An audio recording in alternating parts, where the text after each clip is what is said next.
राजस्थान के चुरू जिले के एक गांव में एक घर में लगातार अपने आप कहीं पर भी आग लग जाने की घटना की खबर पूरे राज्य और देश में फैल रही थी।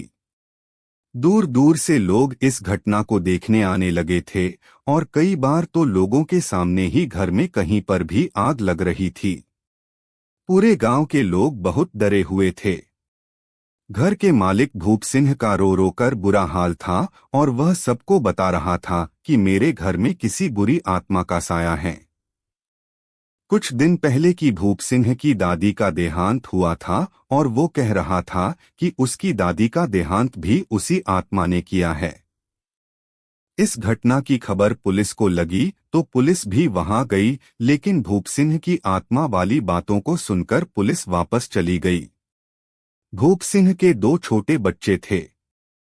घर में आग लगने की घटनाएं लगातार चलती रही। इसी बीच भूप सिंह के बड़े बेटे की रहस्यमयी तरीके से मृत्यु हो जाती है। इस घटना ने पूरे गांव को बहुत ज्यादा डरा दिया। भूप सिंह के घर पर लगातार लोगों की भीड़ आ रही थी। घर में कभी कपड़ों में, कभी रसोई में अपने आप आग लगने की घटनाएं अभी भी जारी थी। इस घटना के बाद भूप सिंह के घर पर तांत्रिक और जादू टोना वाले बाबाओं का भी आना जाना हो गया। लोग तरह तरह की बातें करने लगे। लोगों ने माना कि इस घर पर तो किसी आत्मा का बहुत बुरा साया है। भूप सिंह चिल्ला चिल्ला कर कह रहा था कि इस आत्मा से मुझे बचाओ। इस घटना ने पुलिस को भी चौकन्ना कर दिया, लेकिन पुलिस के आने से पहले भूप सिंह के बेटे का अंतिम संस्कार कर दिया जाता है और पुलिस कुछ जांच नहीं कर पाती। घर में अपने आप आग लगने की घटना अभी भी जारी रहती है। इसी बीच भूप सिंह के सबसे छोटे बेटे की भी मृत्यु हो जाती है, जिसके बाद तो पूरा प्रशासन और पुलिस सब चौकन्ने हो जाते हैं। सूचना मिलते ही पुलिस तुरंत मौके पर पहुंच जाती है और भूप सिंह के छोटे बेटे की लाश को कब्जे में लेकर पोस्टमार्टम के लिए भेज देती है और मामले की जांच शुरू कर देती है। पुलिस हर तरह के सबूत जुटाने के प्रयास करती है।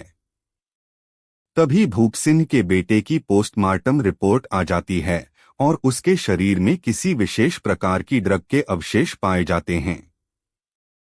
अब पुलिस को पूरा यकीन हो जाता है कि ये तो हत्या है। पुलिस अड़ोस पड़ोस के लोगों से सख्ती से पूछताछ करती है, लेकिन कुछ हासिल नहीं होता। फिर पुलिस के शक की निगाहें भूप सिंह पर जाती है और भूप सिंह से सख्ती से पूछताछ की जाती है तो मामले की परतें खुलती चली गई। दरअसल भूप सिंह केमिस्ट का काम करता था और उसको अपनी पत्नी के चरित्र पर शक था। भूप सिंह को लगता था कि वो दोनों बेटे उसके नहीं हैं। इसी शक में वो अपनी पत्नी और दोनों बेटों को मारना चाहता था। भूप सिंह केमिस्ट था, इसलिए उसको एक ऐसे जहर के बारे में पता था जिससे इंसान एकदम से नहीं बल्कि धीरे धीरे मरता है। उसके दोनों बेटे अपनी दादी के पास ज्यादा समय बिताते थे, इसलिए उनको मारने में भूप सिंह को समस्या आ रही थी। इसलिए भूप सिंह ने पहले अपनी मां यानी बच्चों को, दादी को रास्ते से हटाया। उसके बाद भूप सिंह ने पहले दूध में मिलाकर वो जहर अपने बड़े बेटे को दिया, फिर उसने दूध में मिलाकर वही जहर अपने छोटे बेटे को दिया और तीनों को मार दिया। उसने अपनी पत्नी और पिता को भी दूध में मिलाकर वह जहर दिया था, लेकिन उसकी पत्नी और पिता को वो कड़वा लगा, इसलिए उन्होंने नहीं पिया और वो दोनों बच गए। पुलिस ने भूप सिंह को गिरफ्तार कर लिया। आज भूप सिंह जेल में है।